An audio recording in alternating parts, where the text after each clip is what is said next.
Boy bo'lishni istasangiz, moslashuvchan bo'lishni o'rganing. Chunki boy odamlarni boshqalardan ajratib turadigan fazilatlardan biri bu moslashuvchanlik. Ko'pchilik inqiroz, ya'ni krizis paytida faqat muammolarni ko'radi. Lekin boy tafakkurli odamlar imkoniyatlarni qidiradi.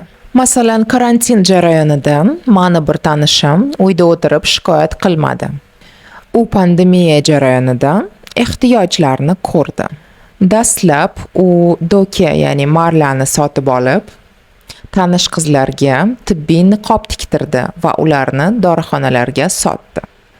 Keyin esa u odamlarda himoya vositalariga ehtiyojini ko'rib, himoya vositalarini, ya'ni himoya niqoblarini va ko'zoynaklarini sota boshladi.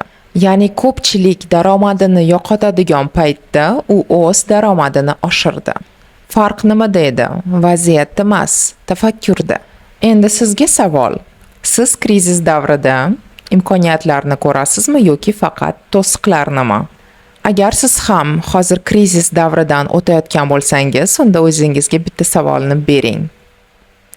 Ushbu krizis davrida sizning oldingizda qanaqa imkoniyatlar ochiladi?